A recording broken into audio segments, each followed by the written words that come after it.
All right, welcome to Story Time, y'all. I'm in worship mode with Victor Thompson Worship. I don't know if you have seen the playlist that I dropped, the link and all that. Sorry, I'm addressing myself. But this playlist is fire. Fire, fire. All right. We're going to let it play just for a little bit.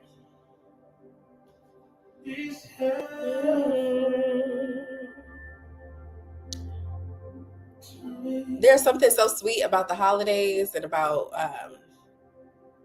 just acknowledging, hey Madeline, the true reason for the season. I light my candles, I clean the house. As you go out and you see people, you get to have conversations. I'm done. The title is over here on Instagram is I'm done, and over here on Facebook, 21 days to read, and today's day 15. I'm gonna turn it down a little bit because I feel like I'm yelling. Victor Thompson Worship is in the background, which I love. We are a Victor Thompson Worship household. Hey, not 2000 and Vine. Come on, Casey.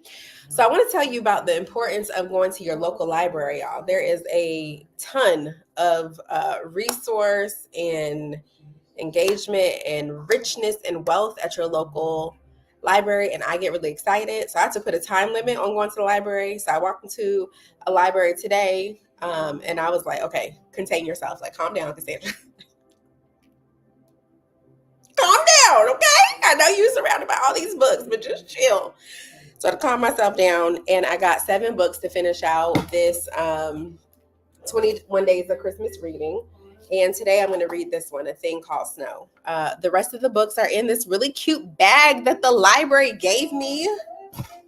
Oh my gosh. Come on, public library. So I'm going to jump right in and then I'm going to log right off. But have your children come watch this live later and enjoy story time. Story time is so easy. Read a book you've read before, a book that you love. Unwrap a new book. Do an unboxing and unbooking. Enjoy yourself. You know what I mean? Just have a good time with your books. Okay? Well, I'm trying to figure out why my lashes look different. But that's not the point of this live. This one, I feel like.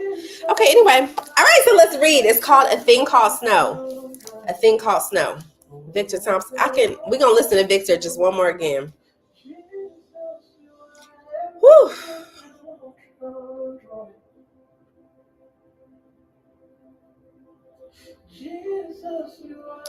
Parents, if you ever just need like a moment, ask me for this playlist. Anything Victor Thompson, you can get him on Spotify, on Facebook. I don't know this man. He went on tour, but it was in on the continent of Africa. But if he ever makes his way to North America or South America, or if I can get my way to Europe or Africa, shoot, we can go to Asia. He's so good.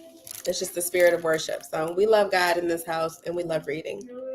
I'm going to turn him down. Facebook, I don't own the rights to this music. Instagram, I don't own the rights. Don't you dare remove this video. Don't play with me. All right. A Thing Called Snow. A Thing Called Snow. What is snow like? Autumn is turning to winter, and Fox and Hare head deep into the forest in search of snow for the first time. Each of their animal friends describes it differently. White, cold, fluffy, sparkly. Fox and Hare wonder if they'll know what snow is. But then, overnight, flakes start to fall. White, cold, fluffy, sparkly. Snow. Young readers will share the enchanted feeling of a winter's first snow as they see 2 best friends marvel in nature's beauty. Y'all, it snowed like 2 months ago, but we got our first for real snow about 3 weeks to a month ago. And we're waiting on the next snow. When will it snow again? Has it snowed in your city? Do you love snow? What do you do in the snow? You go out and play in the snow. Do kids still play in the snow? Do y'all have sleds? Do you have a place where the kids can slide in the snow? You know, I thought about going to Denver to visit my friend. Shout out to Chandler. And, you know, I'm like, can we go sledding? If I come, can we go sledding? I want to be in the snow. Not too long. Not for too long. Okay? I don't like it that much, but if you got snow, you got sled. Fox and Hare were born in the spring, grew up in the summer, and were the best of friends by autumn.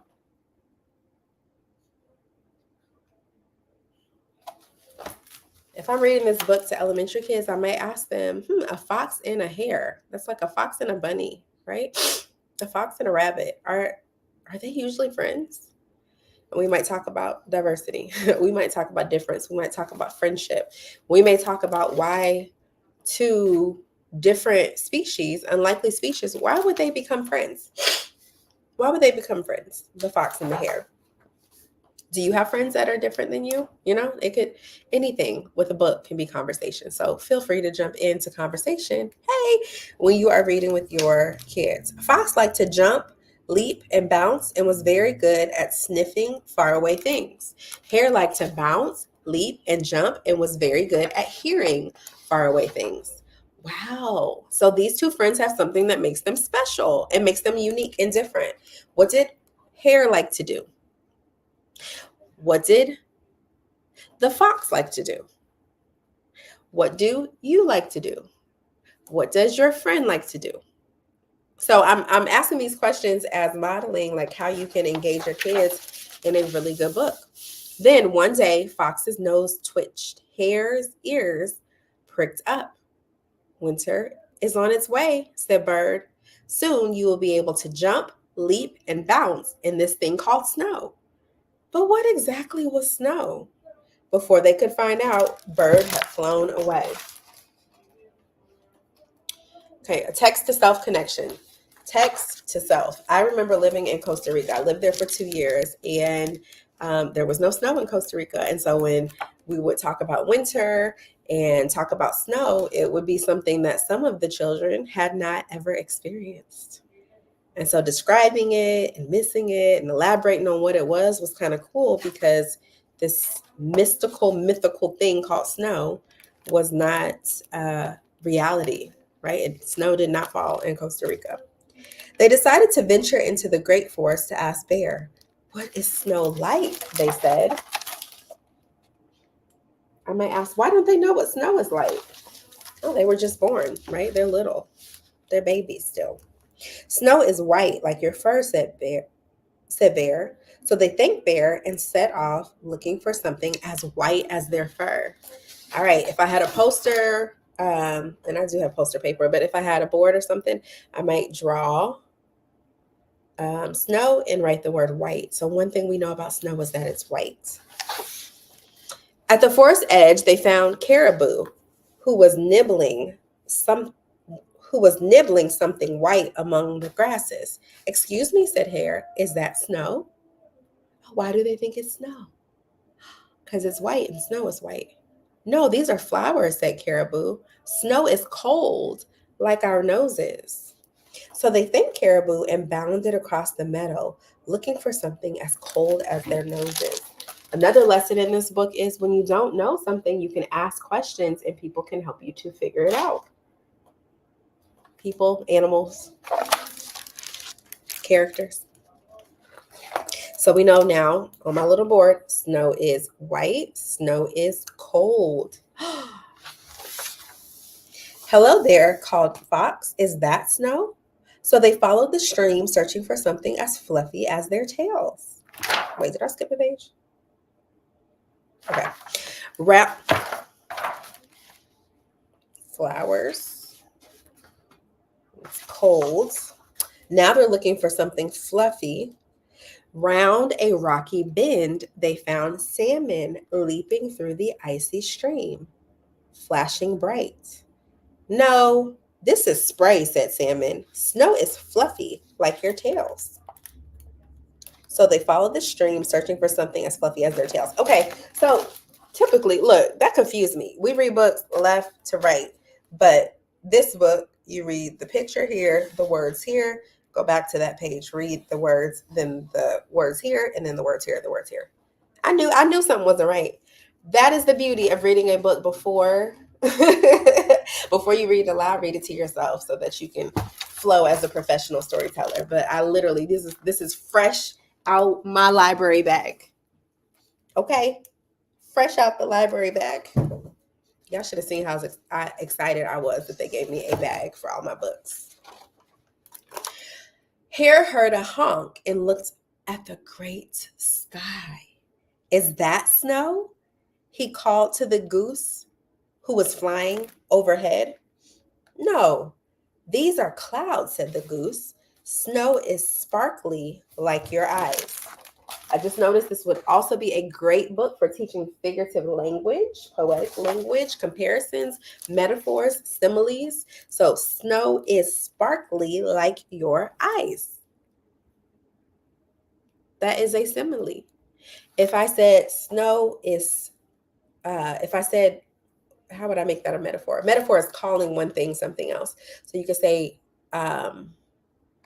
your eyes are snow, right? Your eyes are snow. Literally, that's not a thing. But figuratively, what that means is your eyes are sparkly, or they're bright, or they're white, or they're bold, or whatever the person is trying to say.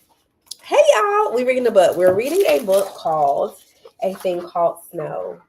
And we have had 2 snows in Kansas City, and that's okay with me. That is perfectly fine with me. We don't need no more snows. We can have a little sprinkle of snow. I think it would be beautiful to have some snow on Christmas Eve, and for that snow to be melted by the 26th. That'd be great. A day and a half of snow would be perfect. But let me get off the road. Let the snow be gone. But we do love snow. Fox and Hare were now getting too tired and cold to search for this thing called snow. And it was starting to get dark. I might ask a class if I'm reading, do you think they should be looking for snow? No, they shouldn't look for snow. Yes, they should look for snow. If some kids say no, why don't you look for snow? What happens? And they might say, snow just comes, it just falls when it gets cold enough. And when, whatever happens with precipitation, right? It could also be a science lesson about how snow was created, how snow falls, how it's different than rain, how it's different than sleet, than hail. It could be a weather lesson.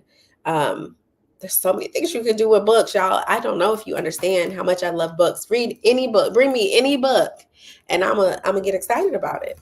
Even the most boring, plain Jane book. No offense if your name is Jane out there. I'm going to read it and make that thing come alive. And you can too. So they stopped by the edge of a lake. Wow, this lake looks beautiful. This lake looks beautiful. What is snow made of? I might ask that question and wait for someone to say water. Snow is water? Are you sure? Is snow water? Is water white? I might ask some questions. Well, how do we know snow is water? No, snow is a ball of water, right? Snow is solid. It's white. Snow are flakes. Flakes combined make the snow that we see. There's so many things to say. The inky water shimmered with something sparkly. Snow, whispered Fox. Stars, yawned Hare, which means it's our bedtime. But they were too far away to get home before dark. Oh, they're having an adventure. I didn't know they were not close to home. Fox and Hare. Have you ever had an adventure with your friends? Have you ever gone out and had a really cool adventure with your friends? Has that ever been a thing? Let's stay here tonight, said Fox. We'll find our way back in the morning. And she wrapped her thick tail around them both. Curled up for warmth, Fox and Hare soon fell asleep. Oh, they're warm. They're cuddly. I love it. They're such good friends. I love cuddling up with my son Josiah. Who do you like to snuggle and cuddle with when it's cold? Now I'll give a chance. Here's the thing about reading. Although people love hearing you read, right? People, little people, big people, kids, there are things happening in their head while they're listening. And so the more that you can get kids to talk about what they're listening to, what they're reading, the more you're allowing them to think, right? You're allowing them to make those connections. And that's when the magic happens. That's when reading comes alive. So I don't know if you've ever like heard a really good book or heard a book and you're like, I can't wait to read that book again on my own. Or maybe you've read a book and you read it so well, right? So powerfully, it came alive. Your kids were like, that's my favorite book. Can you read this book again? Josiah loves hearing Green Eggs and Ham. He loves Grumpy Monkey. I'm looking at our bookshelf. There's a couple of books he just loves hearing over and over and over and over and over. Curious George, over again. And it's because things were happening in his head. Like, it's a book that activated his thinking and made him ask questions and just excited him. And that's okay. Rereading a book is great. Reread it 50 times. Something new is going to pop up off the page every single time. They didn't see the white, cold, fluffy, sparkly flakes. Oh, I was going to pause there and say, what do you think is going to happen? Right? Our kids can start to make predictions. Curled up for warmth, Fox and Hare soon fell asleep. What could happen while they're sleeping? Somebody's going to say snow, or I might give that answer. Do you think it might snow while they're asleep? Has it ever snowed when you were asleep? Like, you went to sleep, there was nothing, and you woke up and there was snow? Has that ever happened to you? The kids will say, yeah, that happened to me, or no, I've never had that happen. They didn't see the white, oh, I think you guys are right. They didn't see the white, cold, fluffy, sparkly flakes that started to fall softly from the sky. Why didn't they see it? They were asleep. They were asleep. They were so tired. They didn't see it. They didn't hear Bear and Caribou crunch through the snow looking for them. Bear and Caribou want to tell them that it snowed. Hare and Fox woke up to a bright, white morning like no other. Hello, snow. It snowed. It snowed. Y'all, I might do confetti if I was reading this book in the classroom. Do make some confetti after this. Color or cut out snowflakes after this. Do an activity. I've seen some Christmas activities where it's like a bowl of cotton balls and you have to close your eyes or you're blindfolded and try to scoop into the bowl. Like, there are so many things you can do with reading and books. Hello, Snow. Hello, Snow, they squealed. Hello, Bear. Hello, Caribou. They yelped as they tumbled and rolled in the whitest. My video cut off over here. I'm going to read that again. Hello, Bear. Hello, Caribou. They yelped as they tumbled and rolled in the whitest, coldest, fluffiest, sparkliest snow. Oh, this really makes me want to see some snow now. When is it going to snow in Kansas City? I'm about to Google that. Wait. Going to snow in Kansas City. If anybody knows, let me know. Let me know. Is it snowing for Christmas? Let me see the weather report in the next 10 days. Weather in Kansas City. 10-day forecast. I'm always curious, like, what? I didn't ask for Kansas City, Kansas, but okay. It's not where I live. It's not at all where I live. I don't see snow in our future, like, at all this year. Wow. All right, 14 days, no snow. Well, looks like I ain't gonna see no snow, so I'll be reading this book again. We're so glad we found you, said Bear. We were worried you were lost. Now let's find our way home, said Caribou. Follow us. Okay, here's that page again where it's like all the way across the book and not down the page. All right, so I might point this out to more advanced readers or older readers and like ask them, how do we normally read books from left to right? But this book, we're going to actually read the whole page left to right, and then both pages, and then go down to the next line and both pages and both pages. Why is it important to point that out, because remember on the last page, like it didn't make sense. It impacts comprehension. How we read a book impacts comprehension. If I read on the right side and then the left side, that would impact comprehension. And so we teach kids about the mechanics of reading, right? I forgot there is I'm going to call it the mechanics of reading.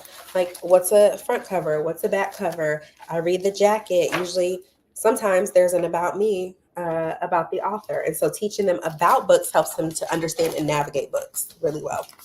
Follow us, said Hare and Fox. Okay.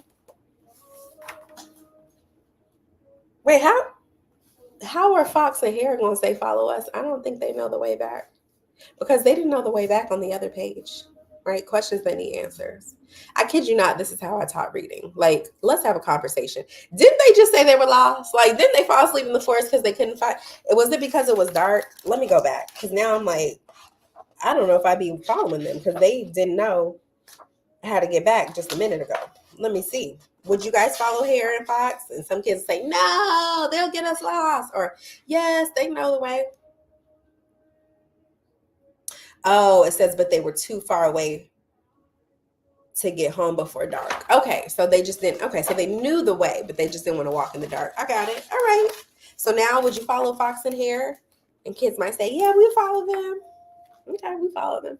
Follow us, said Hare and Fox, who remembered every step they had taken around the lake, along the stream, across the meadow, through the forest. I might talk about the setting, right? Because these are 4 different places, and the setting is a time or a place where the story takes place, where the story happens, where the action happens. They remembered that they had went across the lake, that's one setting, along the stream, that's another setting, across the meadow, that's another setting, and through the forest, that's another setting. So Hare and Fox and Bear and Caribou, they done been all up and through and around the forest, the meadow, the stream, and the lake. Wow. I could ask the kids to draw a picture of which of these 4 settings would be your favorite. Would you want to be near the stream or the lake or the forest or the meadow? Right? I personally would want to be near the lake. And if it's warm, not snowing, I'm going to dip my toes. I'm going to dip my feet in, because it reminds me of a beach. And you know, Miss Burnton loves the beach. Would you like to be near the meadow or the forest? Forest seems a little scary to me. Bears, foxes are in the forest. The meadow also has animals, but maybe, I'd be able to see them a little bit better. Not the large trees, and I'd be able to see the meadow, and the large, scary animals stay in the forest. These are conversations you can have about books. Looking for a thing called snow. So that was the end of that sentence. I'm going to read it again. Follow us, said Hare and Fox, who remembered every step they had taken around the lake, along the stream, across the meadow, through the forest, looking for a thing called snow. Wow, they were really committed to finding the snow. Are you that committed to finding snow? Would you have gone through all of that? Would you have taken your time to find snow? Yes or no? Why or why not? Okay, let's read about the author.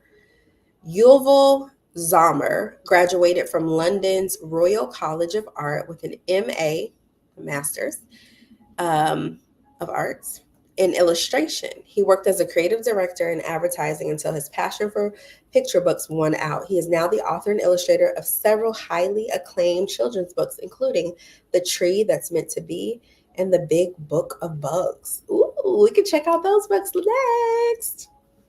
See more of Yuval's work on Instagram and Twitter at Yuval Zommer. I'm going to tag you, sir.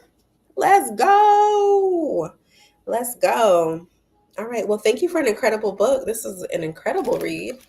And I hope that you watch how we have enjoyed this. I'm going to read it again to my son, but I wanted to make sure that I got this day 15 popping and read a book. Did you guys enjoy that? don't know who's live and where you are. If this is a replay, definitely comment. Y'all, we are doing 21 days of reading for Christmas just to spread the love of reading. I have a bag full of books. Yes! Because we have more days. We have, how many more days do we have? We have 6 more days. And Josiah and I will read tonight because we did not read yesterday. So a day is really a session. So we're going to have 2 sessions today to catch up. But I love that you were able to join us. I hope you had your littles around to listen, or you are forwarding and sharing this with a parent who may need just, a little bit of a break to sit down and listen to a read aloud, or to finish dinner while their children listen.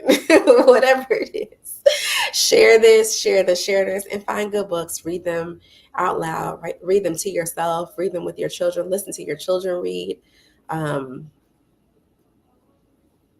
Why did that move? Oh, I see. Okay. All right. Bye.